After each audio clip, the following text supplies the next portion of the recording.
પાંચમા ભાવની વાત કરવાની છે.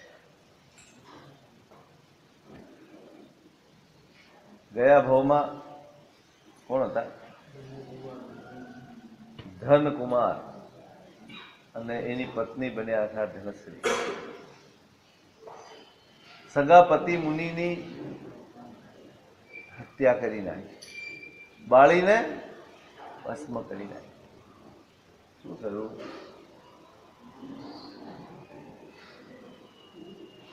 શું કરવું?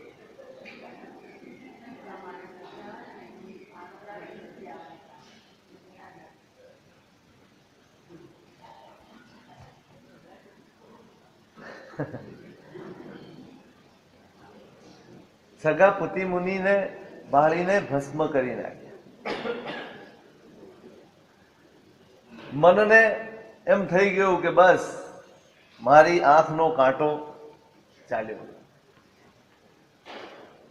અજ્ઞાન હંમેશા નિમિત્તથી ભાગવામાં માને છે. અજ્ઞાન હંમેશા નિમિત્તને દૂર કરવામાં માને છે. જ્ઞાન ઉપાદાનને દૂર કરવાની મહેનત. જ્ઞાન આવે ને ત્યારે દ્રષ્ટિ ઉપાદાન તરફ જાય. જ્યાં સુધી અજ્ઞાન છે ત્યાં સુધી દ્રષ્ટિ નિમિત્તો ઉપર રહેશે. આ મને સુખ આપે છે ને આ મને દુઃખ આપે છે. આ મારું સારું વિચારે છે ને આ મારું નબળું વિચારે છે. આને મારા માટે કાંઈ નથી ને આને મારા માટે ઘણું બધું છે. કોની દ્રષ્ટિ છે? અજ્ઞાન. અજ્ઞાન નિમિત્તમાં અટકી પડે છે અને નિમિત્તમાં જ્યાં સુધી અટક્યા છીએ ત્યાં સુધી સંસારનો છેડો આવવાનો નથી. ત્યાં સુધી તકલીફોનો અંત આવવાનો નથી. ત્યાં સુધી સાચા સુખની અનુભૂતિ પણ થવાની નથી.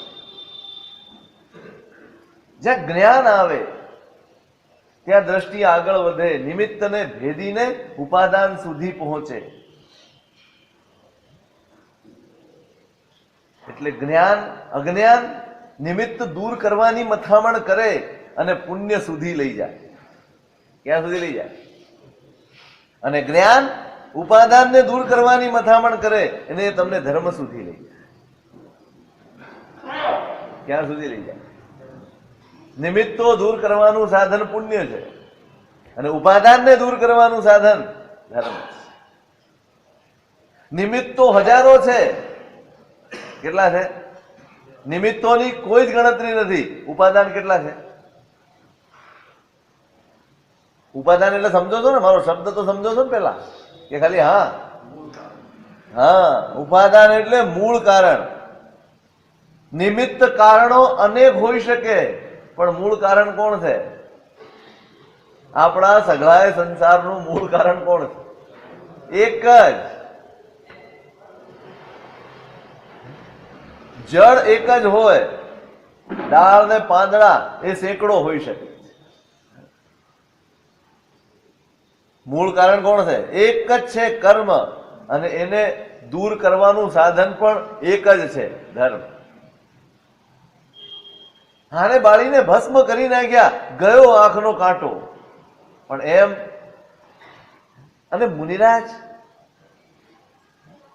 આપણે તો વિચાર કરીએ ને, ખાલી આ મહાપુરુષોની ના જીવન વિશે વિચાર કરીએ ને તોય આપણામાં ફેરફાર થઈ જાય.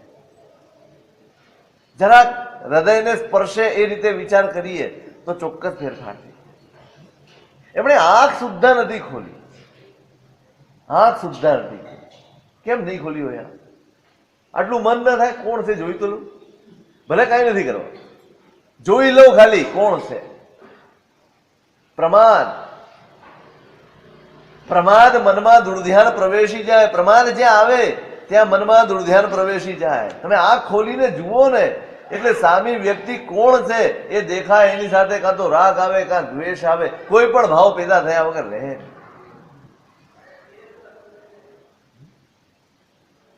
આંખ ખોલીશ ને ક્યાંક દેખાશે તો રાગ દ્વેષ પેદા થશે. જે પણ હશે એ મારો ઉપકારી છે. કોણ છે? જે પણ હશે, જેને પણ આ કૃત્ય કર્યું હશે કૃત્ય ગમે તે હોય, પ્રવૃત્તિ ગમે તે હોય, એમાંથી ફાયદો મારે ઉઠાવો, લાભ મારે લેવાનો છે. આંખ નથી ખોલતા, આંખ દ્વાર છે, અનેક ભાવોના પ્રવેશનું દ્વાર છે આંખ. આપણા મનમાં જેટલા પણ વિકલ્પો આવે છે એનો પ્રવેશ દ્વાર ખબર પડે છે કોણ છે? તમે બહાર નીકળો, જુઓ એનો વાંધો નથી, જોડાઓ એનો વાંધો છે. એક વસ્તુ જોવાઈ જાય અને ગમી જાય અને સંદેશો પહોંચી જાય કે આ વસ્તુ સરસ છે.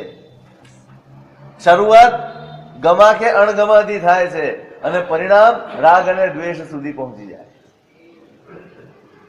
માટે જોજો, આપણે કોઈ પણ ક્રિયા માળા ગણવી હશે ને તો આપણને એમ કહે છે આંખ બંધ કરીને કરો ભાઈ. દેરાસરમાં જઈશું તો આપણને એમ કહેવામાં આવ્યું છે તી દિશી નિરીક્ષણ વિરહી, 3 દિશામાં જોવાનો ત્યાગ દેરાસરમાં, સિવાય પરમાત્મા ક્યાંય નજર ન હોવી જોઈએ. કેમ? કેમ? તમારે ભગવાન સિવાય ક્યાંય નજર? આપણે ચંચળ છીએ, આપણું મન ચંચળ છે, આપણી વૃત્તિઓ ચંચળ છે. એને સ્થિર કરવાનું સાધન આ છે કે ભાઈ આ એક તત્વ એવું છે જેની સામે જોશો ને તો રાગ અને દ્વેષ તમારા મંદ પડશે. પણ જ્યાં નજર આડી ઓળી ગઈ, વ્યક્તિ દેખાય કે વ્યક્તિ સાથે જોડાયેલા બધા જ ભાવો મનમાં ઉભરાય અને એક કરાતી દેખીતી રીતે ચેત્યોંદનની ક્રિયા પણ આર્ત ધ્યાન બની જાય, દુર્ધ્યાન બની જાય, અધર્મ બની જાય.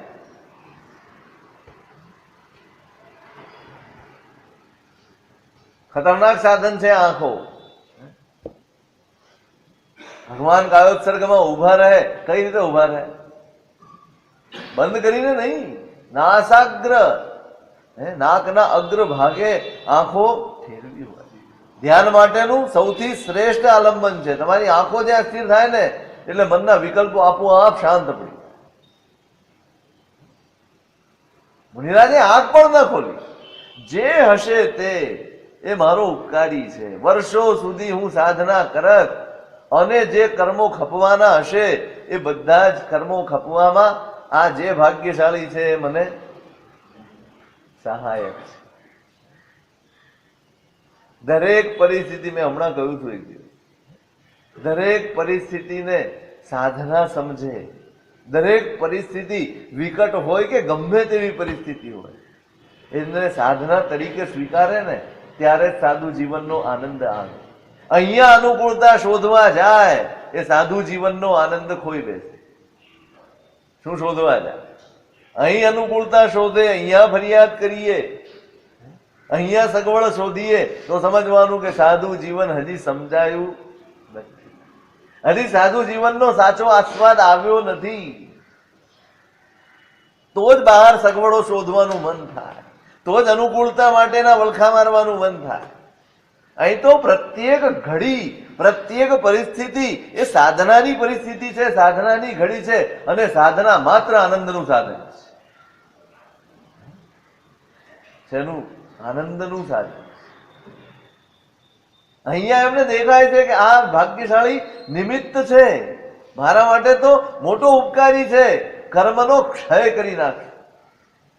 પેલા સ્કંદક મુનિ ચાલ્યા જાય છે આમ નીચે નજર કરીને, હજી નગરની બહાર પહોંચે ત્યાં પેલા રાજાના માણસો આવી ગયા, મહારાજ ઉભા રહી જાઓ. અચાનક આપણને કોઈ બોલાવે ને તો આપણા મનમાં કેટલાય વિકલ્પો આવી જાય, આંખોમાં કેટલાય ભાવો આવી જાય. પણ એ જ શાંતિ, એ જ સૌમ્યતા, કોઈ સવાલ મનમાં નથી કે કોણ છે, ખાલી આંખ ઊંચી કરીને જુએ છે, ભાઈ મહારાજ ઉભા રહો. હા ઉભો. કેમ ઉભા રહો એમ નથી પૂછતું. રાજાનો આદેશ છે. શેનો આદેશ છે? તમારી ચામડી ઉતારી લેવાની છે આખા શરીરની. કઈ વાંક ગુનો ભાઈ? સવાલ જ નથી આવતો. મનમાં એમ પ્રશ્ન પૂછવાનું મન નથી થતું, ભાઈ કઈ કારણ તો બતા. વગર કારણે હું તો મારા રસ્તે ચાલ્યો જાઉં છું, કોઈને નડ્યો નથી. સાધુ જીવનની સાધના છે ને, જ્ઞાતા દ્રષ્ટા ભાવની સાધના છે. જ્યાં સુધી એ સાધના કરવામાં નથી આવતી ત્યાં સુધી મનના વિકલ્પો ને તરંગો, ત્યાં સુધી રાગ અને દ્વેષ એમાંથી મુક્ત નથી થઈ શકતા. હારતું જવાય, હારી જવાય. શેની સાધના? કોઈ પણ ઘટનાને માત્ર જોવાની, વિકલ્પો નહીં કરવાના, અહીં સુધી પહોંચાડવાનું છે. અહીં સુધીની કેળવણી મેળવવાની, અહીં સુધી પોતાની જાતને કેળવવાની છે કે કંઈ પણ બને, કંઈ પણ ઘટે તો એને હું માત્ર જોઉં, એને વિચારું નહીં. સહેલું નથી. સાધુ જીવન સહેલું નથી. કેવી કેળવણી કરી હશે આખી જિંદગી, કેવી સાધના ને કેવી આરાધના કરી હશે. મનમાં વિકલ્પ સુદ્ધા નથી આવતો કે આ કેમ કરવા માંગે છે, કેમ નહીં. ઘટના બધી બહાર બની રહી છે, અંદર હું તો આ બધાથી પર છું, અલગ છું, જુદો છું, અનોખો છું. મારે ને આને શું લાગે વળગે? આ શરીર લઈને ચાલુ છું અને એની સાથે બનતી ઘટના એ મારી સાથે બનતી ઘટના છે. એને હું મારી ઘટના ગણી શકું જ નહીં, એને હું મારી સાથે જોડી શકું જ નહીં. કોની સાથે બની રહી છે? પાડોશીની આગમાં આપણું અળગું કે પડોશમાં આગ લાગી છે, મારે ઘરે શું, હું મારે નિરાતે બેઠો છું.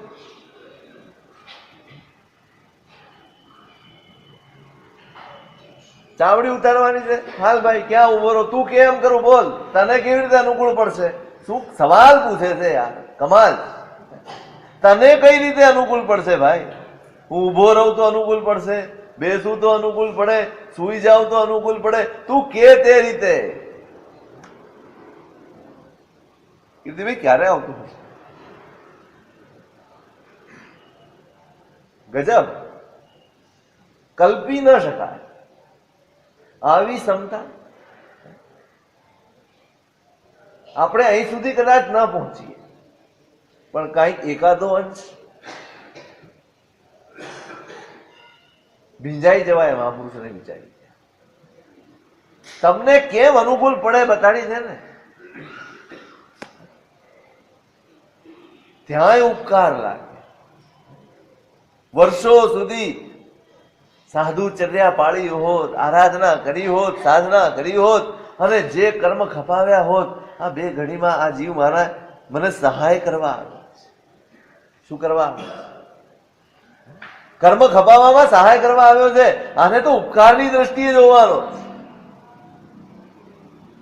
તમે ઘટનાને કઈ દ્રષ્ટિએ જુઓ છો એના ઉપર અવલંબે છે તમારો ધર્મ કેવો છે.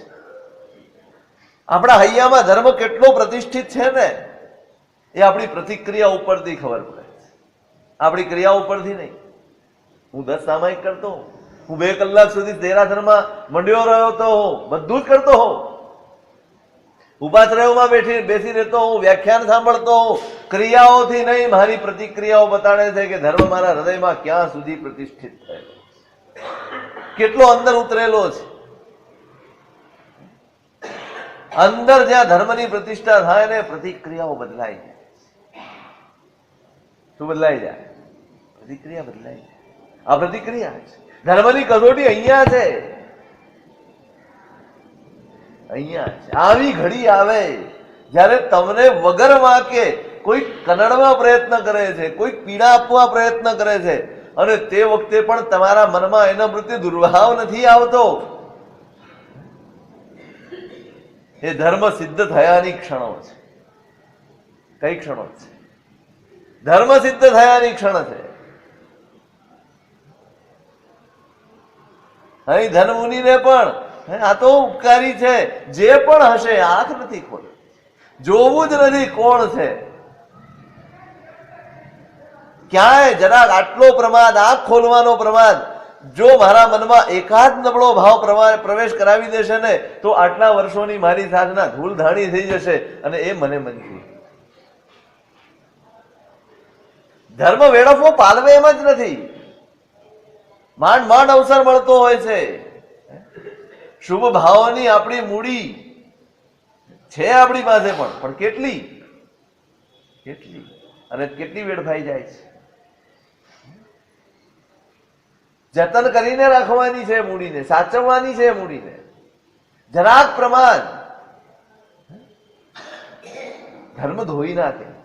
જરાક પ્રમાદ કરેલો પુરુષાર્થ એળે ચાલ્યો જાય એવું બને. પ્રમાદ નથી કરવો. આંખ ખોલવી એમને પ્રમાદ લાગે.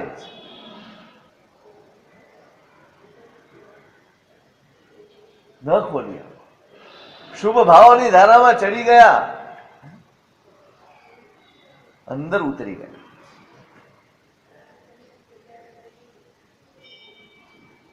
કાળધર્મ થયો, દેવલોકમાં ગયા છે, મહાશુક્ર દેવલોકમાં.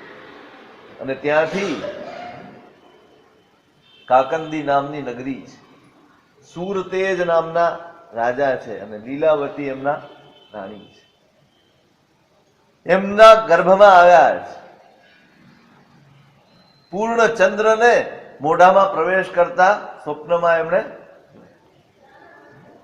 પુણ્યવંત છે એના ઈશારા મળી જ જાય.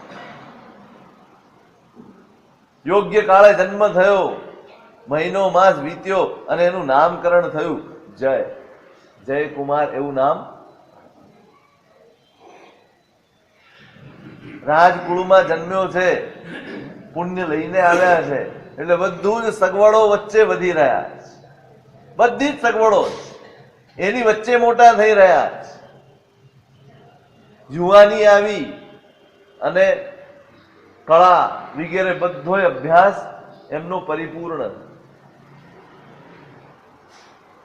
એક દિવસ અશ્વ ક્રીડા કરી રહ્યા, કરતા કરતા કરતા ચંદ્રોદય નામના ઉદ્યાનમાં પહોંચ્યા.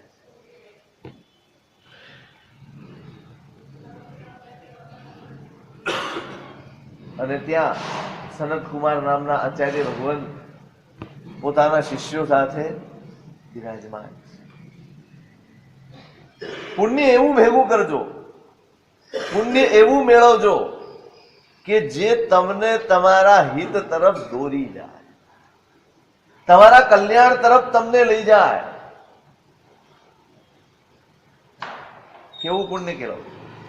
સંસાર તરફ દોરી જાય, ભોગ તરફ ખેંચી જાય, વિલાસ તરફ લઈ જાય, ઈચ્છાઓ અને લાલસાઓ તરફ દોરી જાય એવું પુણ્ય ક્યારેય નહીં મેળવવું. તમે જોજો, દરેક ભાવમાં આપણે જોઈએ છીએ ગમે ત્યાંથી હરી ફરીને કોઈક ગુરુ ભગવંતનો સમાગમ એને થઈ જાય, એનું પુણ્ય એને દોરી જાય. કોણ દોરી જાય? એનું પુણ્ય દોરી જાય છે. પુણ્ય મેળવવાનું છે, પણ પુણ્ય મેળવવામાં ચીવટ રાખવાની છે કે મારું પુણ્ય મને સત તરફ જ દોરી જાય, શુભ તરફ જ દોરી જાય, હિત તરફ જ લઈ જાય.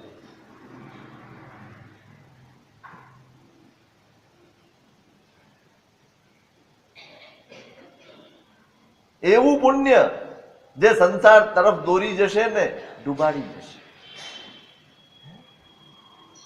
શું કરશે? ડૂબાડી જશે. ભવો ભવ વધારી આપશે, દુર્ગતિમાં ધકેલી દેશે. સુખ મળશે પણ જાગૃતિ નહીં મળે, એ પુણ્ય ડૂબશે, ડૂબાડશે. આપણે સુખ જોઈએ છે પણ સુખની સાથે જાગૃતિ પણ જોઈએ, સાવધાની પણ જોઈએ. તમે આનું પુણ્ય જુઓ.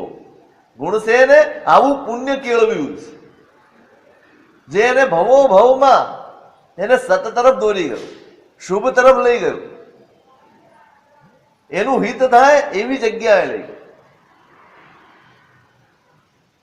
અને એ પુણ્ય વધતું વધતું આજે આ જયમાં આવ્યું છે, જયકુમારમાં આવ્યું. એ પણ એવા પુણ્યનો સ્વામી છે.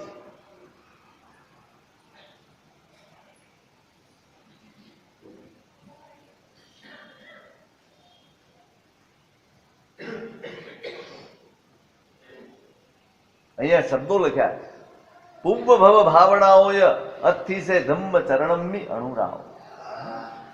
પૂર્વ ભવનો અભ્યાસ છે. પૂર્વ ભવમાં જે ચિત્તને ભાવિત કર્યું છે એના લીધે સહજ ભાવે ધર્મ આચરણમાં એને અનુરાગ છે. અદ્ભુત. સાધન પુણ્યથી મળશે, પણ અનુરાગનું શું? આપણને સાધનોની ચિંતા છે. શેની ચિંતા છે? આપણે સાધનોની ચિંતા કરી છે, પણ અનુરાગનું શું?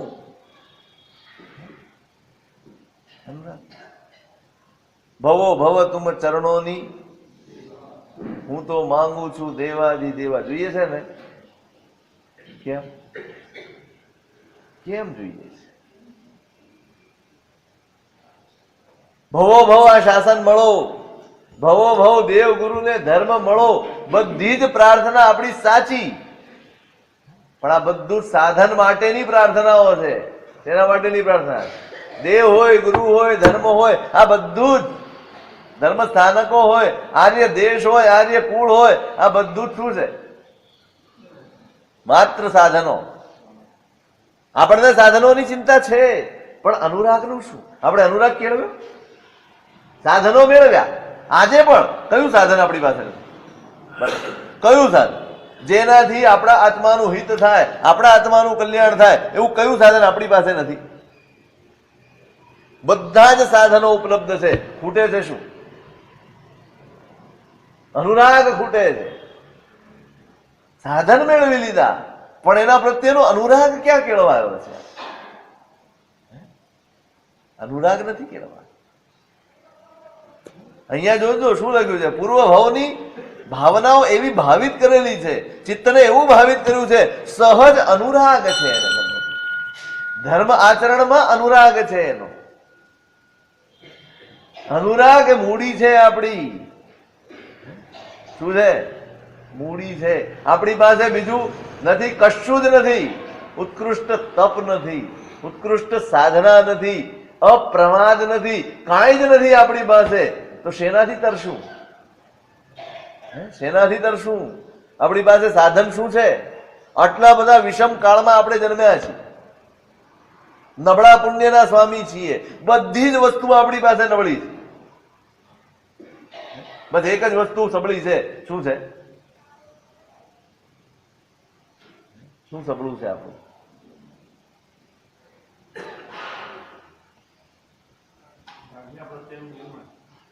શું સબળ શું છે આપણી પાસે? આપણું શાસન, આ ભગવાનનું શાસન, ભગવાનનો ધર્મ, ભગવાનની આજ્ઞા, એક એવું તત્વ છે જે ક્યાંયથી નબળું નથી. બાકી બધું જ આપણને નબળું મળ્યું છે. અને એવી નબળાઈ સાથે આપણે જયારે આપણા આત્માનો ઉદ્ધાર કરવાનો હશે, સાધન શું? કયો સાધન? નથી આપણે એવા પૂર્વના મહાપુરુષો જેવા પરીક્ષાઓ સહન કરી શકવાના? એક આ નખની બાજુમાંથી ચામડી ઉખડી જાય છે ને, તો 7 દિવસ સુધી આંગળી કોઈને અડવા નથી દેતા. પાઠો બાંધીને રાખી, આમ કરી. આપણે ખંડક મુનિ નથી થવાના, આપણે કાંઈ નથી થવાના. એક તણખો ઉડે છે સગડીમાંથી કે ગેસમાંથી, ને અહીંયા એક ફોડલો પડે છે તો આપણે રાડ પાડી દઈએ છીએ. આપણે ગચ્ચુકુમાર નથી થવાના. નથી, આપણી ક્ષમતા નથી એટલા પરીક્ષાઓને ઉપસર્ગો સહન કરવાની. એ મહાપુરુષો જે રીતે તપ કરતા હતા એવા તપ કરવાની આપણી ક્ષમતા નથી, એવી ક્ષમતા આપણી પાસે નથી. શેનાથી તરશું? અસ્માદૃશામ પ્રમાદગ્રસ્તાનામ ચરણ કરણ હીનાનામ અબ્ધૌ પોત ઇવેહ પ્રવચન રાગા શુભોપાય. ઉપાધ્યાયજી મહારાજ પોતાની જાતને ઉદ્દેશીને વિચારે, અસ્માદૃશામ પ્રમાદગ્રસ્તાનામ ચરણ કરણ હીનાનામ. અમારા જેવા, ભગવાનને કહે છે, અમે પ્રમાદમાં પડેલા છીએ. કોણ બોલે છે? ઉપાધ્યાયજી મહારાજ, જેની એક એક પળ જ્ઞાનમાં વીતી છે. પળે પળ જ્ઞાનમાં વીતી છે, આરાધનામાં વીતી છે, સ્વાધ્યાયમાં વીતી છે. જ્ઞાનનો જે ગજબ પુરુષાર્થ કર્યો છે ઉપાધ્યાયજી મહારાજે, કમાલ કર્યો. એમ કે છે કે અમે પ્રમાદી છીએ. ચરણ કરણ હીનાનામ. ચારિત્ર અને ક્રિયા બંનેમાંથી ભગવંત કશી બાબતના ઠેકાણા નથી અમારા, એકેય બાબતના ઠેકાણા નથી. અને છતાંય અમારે તરવું છે, છતાંય અમારે તરવું છે. અમારી પાસે સાધન શું? અબ્ધૌ પોત ઇવેહ પ્રવચન રાગ શુભોબાહ. દરિયામાં જેમ વહાણ હોય ને સાહેબ, એમ આપના પ્રવચનનો અનુરાગ એ અમારા માટે આ ભવમાં તરવાનું સાધન છે. અમારે અવિહળ રાગ કેળવવાનું. શું કેળવવાનું છે? આપણે ભગવાને ફરમાવેલી આજ્ઞા પૂરેપૂરી પાડી શકીએ એમ નથી. આપણી વૃત્તિ નબળી છે, આપણો પુરુષાર્થ નબળો છે, આપણી ક્ષમતાઓ નબળી છે, બધી જ રીતે આપણે નબળા છે. આપણે કશું જ કરી શકીએ એમ નથી. તો શું હારી જઈશું? આ મળેલું સાધન હારી જઈશું? આ મળેલા સાધનો હારી જઈશું? આવો ધર્મ હારી જઈશું? આપણે પુરુષાર્થ કરવા છતાં હારી જઈશું?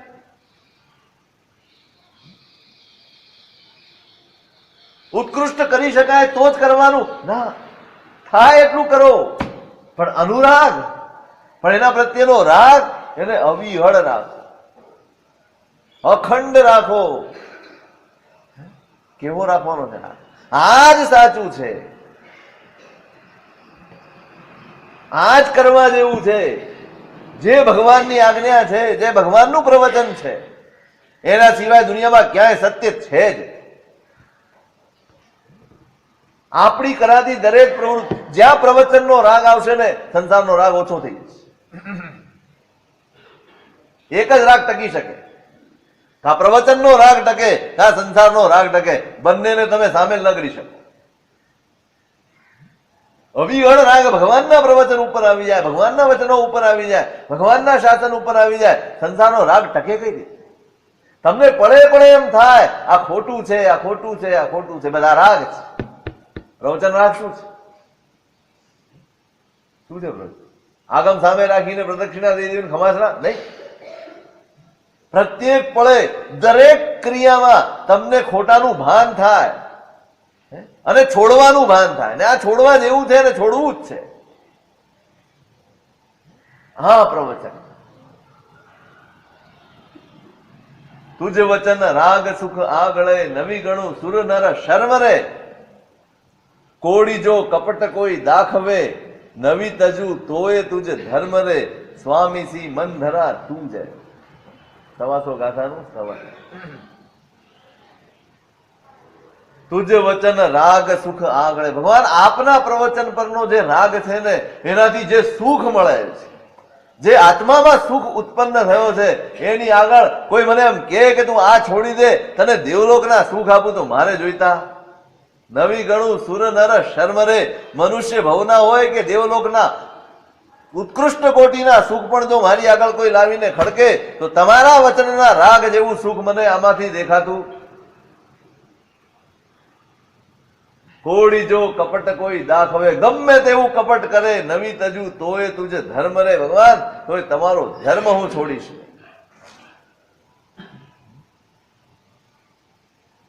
એક મુજ ટેક સુ વિવેક સાહિબ સદા, તુજ વિના દેવ દુ જો ન ઈહું. તુજ વચન રાગ સુખ સાગરે ઝીલ તો, કર્મ ભર ભર્મ થકી હું ન બી હું. ऋषभजिन राज मुझ आज दिन अति भला, एक मुझ टेक सु विवेक साहिब सदा. बस एक ટેક પકડી છે સાહેબ, એક વિવેક જાગી ગયો છે. તુજ વિના દેવ દુ જો નહીં હું. હવે તમારા સિવાય આ દુનિયામાં બીજા કોઈને દેવ તરીકે હું ન સ્વીકાર. તુજ વચન રાગ સુખ સાગરે ઝીલતો. તમારા વચનનો જે રાગ છે, અનુરાગ છે, એક શું છે? સુખનો દરિયો છે. અને એમાં જયારે હું ઝીલું છું, એમાં જયારે હું મહાલું છું ને, દુનિયામાં કોઈ કર્મનો પણ મને હવે ભય રહ્યો. શું કેળવવાનું છે? અનુરાગ કેળવવાનો છે. સાધન બધા જ છે આપણી પાસે. ભવો ભવ ભગવાન તમારું શાસન મળે, દેરાસર મળી જશે, પ્રતિમા મળી જશે, ગુરુ મળી જશે, ધર્મ મળી જશે, ક્રિયાઓ મળી જશે. અનુરાગ નહીં હોય ને તો આ બધું જ નકામું છે. અનુરાગ કેળવવાનો છે, અંદરનો અનુરાગ. બસ આ જ સાચું છે, આ જ કરવા જેવું છે. ભગવાનની જે આજ્ઞા છે ને, એ જ સાચી છે. સંસારનો આનંદ ઉતરી જશે. સંસારમાં જે આનંદ આપણને આવે છે ને, ઇન્દ્રિયોને જે આનંદ મળે છે, મનને જે સુખ મળે છે, એ બધા સુખમાંથી મન પાછું વળી જશે નહીં. આ સાચું નથી, કારણ કે આ મારું પોતીકું નથી. અવિહળ રાગ કેળવવા, પૂર્વ ભવ ભાવનાઓ એ અથી છે ધમ્મ ચરણમી અનુરાગ. સહજ અનુરાગ છે ધર્મ પ્રત્યે. કેવો ઘૂંટ્યો હશે આપણે જોયું જ, એના ચારે ભાવ આપણે જોયા. તમે નક્કી કરી નાખો તમારે કેવો ભાવ જોઈએ આવતો, સુખનો કે સમાધિનો, કયો ભાવ તમારે આવતા ભાવે? શું જોઈએ? સુખ, સાધનો, સગવડ કે સમાધિ? શું જોઈએ?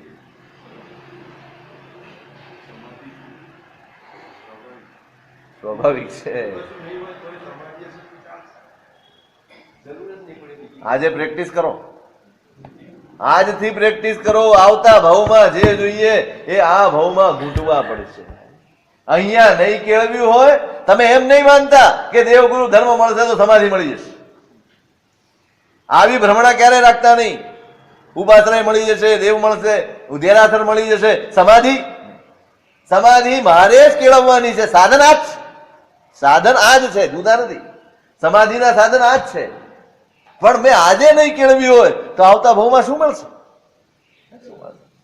મારો ધર્મ સમાધિનો ધર્મ હોવો જોઈએ. મારી ક્રિયા સમાધિ માટેની ક્રિયા હોવી જોઈએ. અંદરથી સમાધિ કેળવાવી જોઈએ. આજે બધી દુનિયા વલખા મારે છે. શેના વલખા? બધું જ છે. કયા સાધન ઓછા છે તમારી પાસે? કયું સુખ ઓછું છે તમારી પાસે? બધું જ છે, અને છતાંય મનમાં ક્યાંય ચેન નથી, ક્યાંય શાંતિ નથી. જે જોઈએ તે કેળવવાનું ગુણ છે ને, એના ભાવથી કેળવ્યું છે, અને માટે અહીં સુધી પહોંચ્યા છે. આપણે નથી કેળવ્યું, આપણે કેળવ્યું જ નથી. પહેલી વાત તો આપણે સમજ્યા જ નથી. કેળવવાની વાત જ પછી, પહેલો તબક્કો સમજવાનો આવે છે, પછી કેળવવાનો આવે છે. આપણે સમજ્યા જ ક્યાં છે? ધર્મ સમાધિ માટે છે એવો બોધ છે આપણને? આપણને બધાને પૂછું છું, હું મને પૂછું છું, ધર્મ એ સમાધિ માટે છે એવો આપણને બોધ ખરો? સમાધિ માટે જ કરવામાં આવે એવો બોધ ખરો?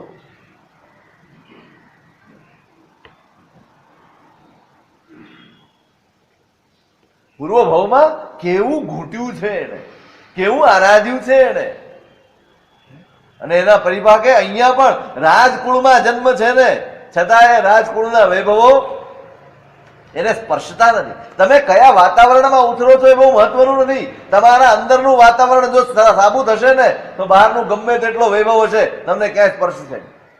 અંદરની નબળાઈ હશે તો જરાક પણ અનુકૂળતા મળશે ને, લપસી જતા વાર નહીં લાગે. છે એવા સત્વશાળી માણસો જેની પાસે સુખ ભરપૂર છે, સાધનો ભરપૂર છે, અને છતાંય એ ધર્મ માર્ગે જોડાયેલા રહે છે ને. ઘણા નિમિત્તો મળે અને છતાં એમની ધર્મવૃત્તિ અખંડ હોય, અને ઘણા એવા છે જેની પાસે કાંઈ જ નથી, સાવ સામાન્ય પ્રકારનું પુણ્ય છે, અને છતાં એમને લપસતા જોયા. કોણ લપસાવે? કોણ પાડે છે? કોણ પાડે? હે? આપણી આંતરિક ભૂમિકા મજબૂત નહીં હોય ને, પડી જવાનું. આંતરિક ભૂમિકા મજબૂત હશે ને તો પુણ્ય પણ તમને બંધન નહીં બને. અંદરની ભૂમિકા મજબૂત કરવાની છે. એ ભૂમિકા મેળવીને આવેલો આત્મા છે જયકુમાર.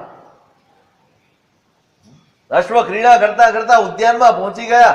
મુનિરાજને જોયા, ગુરુ ભગવંતને જોયા, આચાર્ય ભગવંતને જોયા. જોતા જ ક્યાંય લખ્યું છે તમ ચ દક્ષુણ સમુપન્નો કુમારસ્થ સંવેગો. આચાર્ય ભગવંતને જોતાની સાથે અંદર હૈયામાં સંવેગનો ભાવ પેદા થયો. કયો ભાવ? એટલે મોક્ષનો અભિલાષ. સુરનર સુખ જે દુઃખ કરી લેખ હવે વંશે શિવ સુખ એક સુગુણ નર. ચોથું લક્ષણ અંગી કરે, સાર સંવેગ સુટેક સુગુણ નર. સુર નર સુખ જે દુઃખ કરી લેખવે, વંચે શિવ સુખ એક. સંવેગની વ્યાખ્યા આપી છે ઉપાધ્યાયજી મહારાજ. જેને દેવલોકના સુખ પણ દુઃખમય લાગે, મનુષ્ય ભવના સુખ પણ દુઃખમય લાગે. વંચે શિવ સુખ એક. માત્ર મુક્તિનો સુખ એ જ સાચું સુખ છે, એવી જેની દ્રઢ બુદ્ધિ છે ને, એનું નામ સંવેગ. આપણે મોક્ષ સુખ એ સાચું સુખ છે માનીએ છીએ ને. મોક્ષનું સુખ એ સાચું સુખ છે, આ આપણી બુદ્ધિ છે.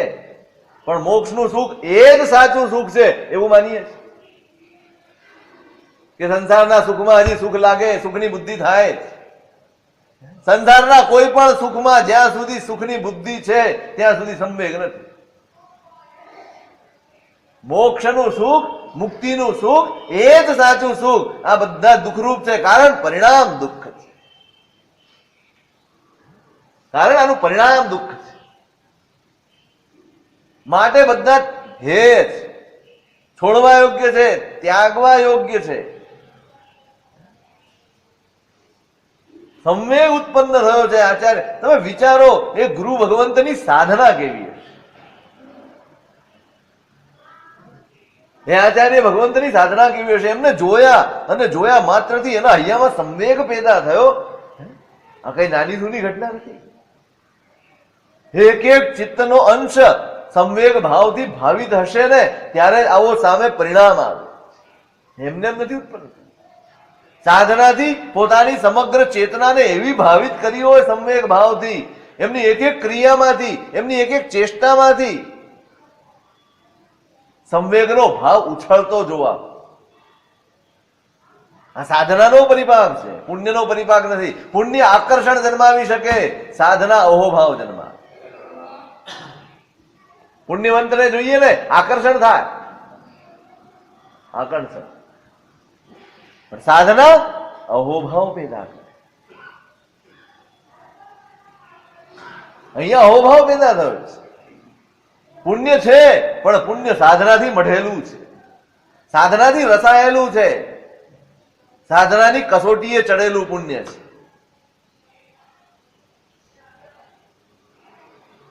અને સાધનાના પરિપાકે એમની ચેતના કામ કરી રહી છે. જ્યારે આજ્ઞા આચરણ બધું એકરૂપ થઈ જાય ને, ત્યારે ઉપદેશ ગૌણ બની જાય, માત્ર ઉપસ્થિતિ કામ કરી જાય. શું ગૌણ બની જાય? ઉપદેશ ગૌણ બની જાય, ઉપસ્થિતિથી જ કામ થઈ જાય. આચાર્ય ભગવંતે કાંઈ કીધું નથી, હજી તો જોયો નથી. આની નજર આચાર્ય ભગવંત પર પડી છે. એક શબ્દ પણ બોલાયો નથી, અને છતાંય ચિત્તમાં સંવેગનો ભાવ પેદા થયો છે. ઉપદેશ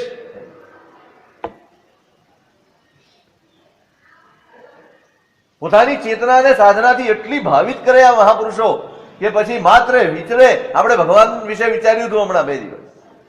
ભગવાન વિચરે, વૈર શમી જાય, મનના સંતાપો શમી જાય, ક્લેશ શમી જાય, શાંતિ પેદા થઈ જાય. કોણ કામ કરે છે? ચેતના કામ કરે, ચૈતન્ય કામ કરે. આત્મામાં એ સામર્થ્ય છે. આ જીભનું, આંખની, કોઈનું કશો જ ખપ ન પડે. આત્મા જયારે પ્રબળ બની જાય ને, ત્યારે ઇન્દ્રિયો બધી જ ગૌણ બની જાય. પછી જીભનો ઉપયોગ ઓછો. ગુરુ ભગવંત નીકળે ને, તમે માત્ર એની પાસે જઈને બેસો ને, તોય તમારા ચિત્તમાં એક શાંતિની અનુભૂતિ. તમને એમ થાય, હાશ, ભર ગરમીમાં કોઈ ફુવારા નીચે જઈને ઉભા રહો, અને જે શીતળતાનો તમને અનુભવ થાય ને, એના કરતા વધુ ઠંડક તમને અંદર હૈયામાં અનુભવાય. પણ એ સાધનાથી પોતાની જાતને ભાવિત કરી હોય ત્યારે, જેવી ભાવિત કરી એવી સામી પ્રતિક્રિયા આવે. બે સંતની વાત આવે. સાધુ છે બંને, સંન્યાસી છે, લોકોને રોજ ઉપદેશ આપવાનો. ઉપદેશ બંને આપે. ઉપદેશ પૂરો થાય, સ્વાભાવિક છે, લોકો બધા દાન દક્ષિણા. એક મહારાજ છે ને, એની આગળ ઝઘડો થાય રૂપિયા, અને એક છે એની આગળ થોડું પરચુરણ આવે, બાકી કાંઈ નહીં. એ મનમાં વલવલ્યા કરે, કેમ ન થતું, મારી આગળ કેમ નહીં, આમની પાસે આટલું બધું આવે, મારી પાસે કેમ ન આવે, એમને મળ્યા આવું કેમ છે? તો કે તમે છે ને ઉપદેશ તો ત્યાગનો જ આપો છો, ઉપદેશ તમે ત્યાગનો જ આપો છો કે બધું છોડવા જેવું છે, પૈસા છોડવા જેવા છે, આમ છોડવા જેવા છે, પણ તમારા મનમાં વાસના હોય છે કે આ પૂરું થાય ને પછી મારી પાસે પૈસા આવવા છે. શું હોય છે? બોલો છો તમે ત્યાગની વાત અને મનમાં શું ચાલી રહ્યું છે?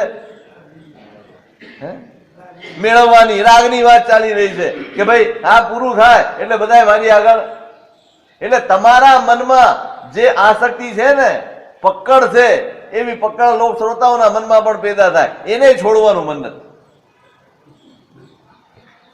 કોની અસર થાય?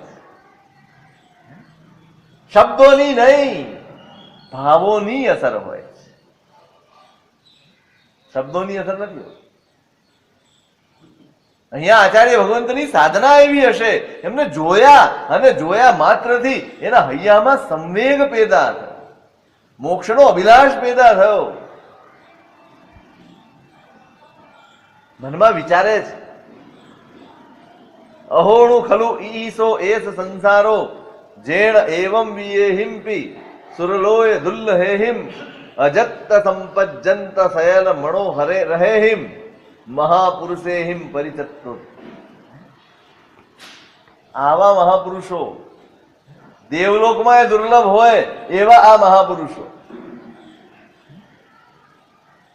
અને દેખાય છે આંખ સામે કે એવું પ્રબળ પુણ્ય હશે કે કોઈ મનોરથને પૂર્ણ કરવામાં પ્રયત્ન નહીં કરવો પડતો, વગર પ્રયત્ને બધી જ ઈચ્છાઓ પૂરી થાય એવું પુણ્ય લઈને જન્મેલા આ મહાપુરુષો. એવા મહાપુરુષોએ પણ આ સંસારનો ત્યાગ કરી દીધો એટલે નક્કી આ સંસાર ત્યાગ કરવા જેવો જ હશે. શું વિચાર આવે છે? હજી તો મળ્યો નથી હો.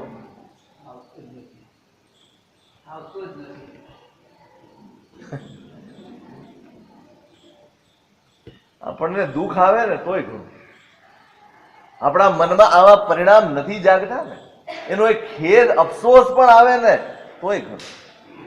ક્યાં આપણી પાસે તો અફસોસ પણ નથી, આપણે એને મજાક ગણીએ. તમને કોઈ કે ભાઈ દીક્ષા લેવી છે, તમે શું જવાબ આપો? સાચું ઈમાનદારીથી કે હે સાહેબ રહેવા દો ને, હું આવીશ ને બીજા બે વયા જઈશ. ઠીક છે, મજાક તરીકે ઠીક છે, પણ પેલી વાત તો તમને કેનારા કેટલા કેટલા કોઈક નીકળે મારા સિવાય.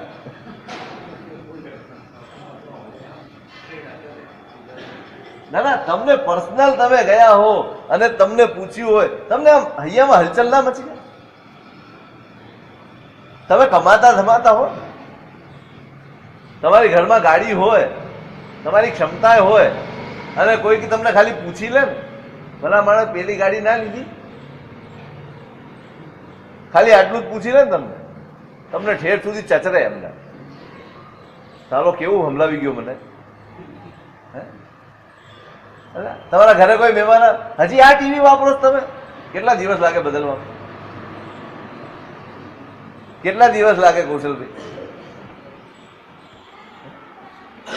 હજી આ વાપરે, આવા કપડા પહેરે તું? ક્યાંથી લાવે આ ટી શર્ટ? તમે બીજા દિવસથી એને મળવાનું હોય તો ક્યારે એ ન પહેરો. તમને લાગી આવે, આટલું કીધું હોય ને તમને લાગી આવે, ચાલુ મારી ક્ષમતા છે, મારી પાસે પૈસા છે અને હું ગાડી નથી લાવ્યો, હું કંજૂસમાં ખપ્યો. શેમાં ખપ્યો?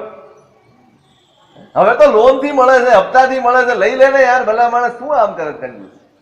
અને તમને લાગી આવે, તમે ઘરે જઈને ચર્ચા કરો, તમને ચેન ના પડે, તમે જ્યાં સુધી એ વસ્તુ મેળવો નહીં ને ત્યાં સુધી તમારા મનમાં ચેન ના પડે. અને અહીંયા કહી દીધું હોય તો ભલા માણસ આટલા વર્ષથી ધર્મ કરે તે વ્રત ના લીધા?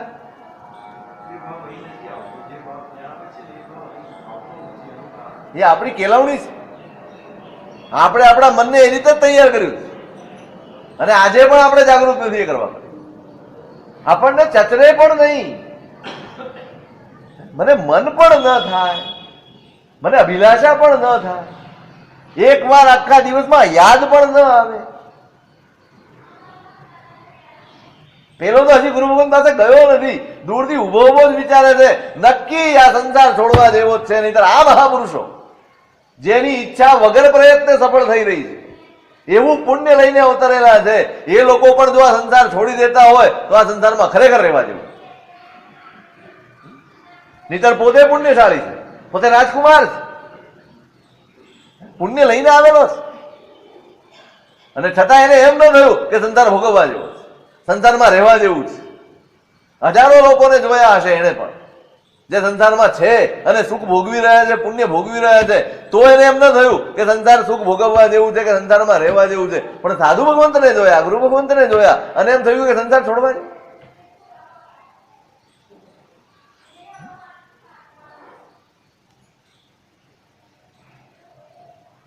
કયો વિનાશ! આવા મહાપુરુષો, આવા પુણ્યવંત મહાત્માઓ જો સંસાર છોડતા હોય તો નક્કી જ એ છોડવા જેવો હોય તો જ છોડે. આપણી આંખ સામે કેટલા નીકળી ગયા, કેટલા નીકળે છે, કેટલા મહાપુરુષોને જોયા. મારે વાત પહોંચવાની નથી કરવાની, વિચારવાની કરવાની. પહોંચીશું ત્યારે પહોંચીશું, અત્યારે એનો વિચાર ન કરીએ. પણ વિચારમાં ક્યાંય ચમકારો થાય, તારું ખરેખર છોડવા.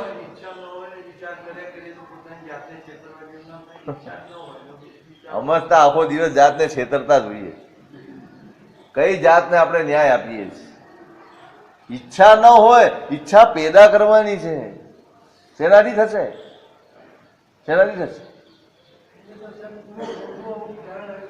હા, તો આપણો આ પૂર્વ ભાવ છે ને, આવતા ભાવનો. કેમ આવતા ભાવનો આ પૂર્વ ભાવ નથી? અરે આ ભાવમાં કરશો તો આવતા ભાવમાં આવશે. આજે જ તમારે કેળવવું. ઈચ્છા નથી તો ઈચ્છા પેદા કરવાની છે. તમને માંદગી આવે, 8 દિવસ તાવ આવે, પછી ખાવાની વધારે ઈચ્છા થાય કે ખાવાની ઈચ્છા મરી જાય? મરી જાય કે ના મરી જાય? પછી તમને ભાવતી વસ્તુ પણ તમારી સામે મૂકે ને, તમે લઈ જાઓ ભાઈ, નથી ખાવું. તમે કહેશો નથી ખાવું, મૂકી દો, ગુસ્સો કરશો તમે, ઈચ્છા મરી જશે. ડાક્ટર શું કહેશે? થોડું થોડું એમ કરતા કરતા પાછી તમારી હોજરી જાગૃત થશે. જો સાવ નહીં લો ને તો બંધ પડી જશે.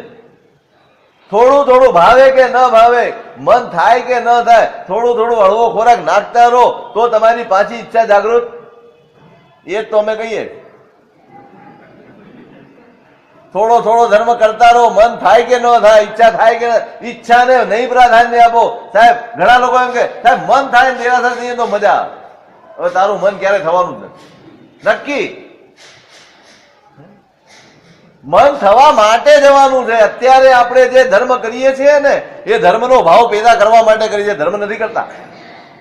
ધર્મ પ્રત્યેનો અનુરાગ પેદા થાય. હમણાં વાત થઈ આપણી, અનુરાગ પેદા કરો. અનુરાગ પેદા નહીં કરો ને તો ગમે તેવી ક્રિયાઓને, ગમે તેવા ધર્મના સાધનો કોઈ ઉપયોગમાં નહીં આવે. અનુરાગ પેદા થવો જોઈએ. એ અનુરાગ કેળવવા માટે આજનો ધર્મ આપણો આપણી અંદર અનુરાગ પેદા કરવા માટે છે. રોજ કરવાની સામાય. કેમ? રોજ પૂજા કરવાની જ, રોજ નાનું મોટું તપ કરવાનું. કેમ? અનુરાગ કેળવવાનો. સંપર્કથી અનુરાગ વધે. તેનાથી વધે. આ તમે કોઈને જોતા નથી, જાણતા નથી, એ કેટલા ફૂટનો છે એ ખબર નથી, તોય ચેટિંગ કરતા કરતા પ્રેમ કેમ થઈ જાય? કેમ પ્રેમ થઈ જાય? તમે જોયો નથી, જાણ્યો નથી, કાંઈ ખબર નથી. પેલા જે ફોટો મૂક્યો હોય તમે સાચો માન્યો. છેતરતા હોય છે કે નહીં? આવા ફેક કેટલા હોય છે? તમે રોજ એના સંપર્કમાં રહો, સતત તમે વાતચીત કરો એટલે તમારા મનમાં અનુરાગ પેદા થાય ને. ધર્મ રોજ કરશો તો અનુરાગ પેદા નહીં થાય? થાય જ. રોજ કરો, મન હોય કે ન હોય. વાંચવાનું ગમતું નથી, વાંચવું. વાંચતા વાંચતા વાંચતા વાંચતા કર્મ ખપશે, અંતરાયો તૂટશે અને તમારા મનમાં અનુરાગ પેદા, અનુરાગ પેદા કરો.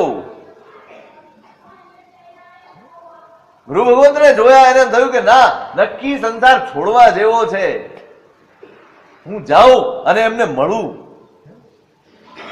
પૂછું તો ખરો, એમનો સંપર્ક તો થાય, એ કેમ અહીં સુધી પહોંચી ગયા છે અને જાણવા માટે ગુરુ ભગવંત પાસે જાય છે. પછી ગુરુ ભગવંત સાથે કેવી વાત થાય છે, એનું શું સ્વરૂપ છે અગ્રધિકાર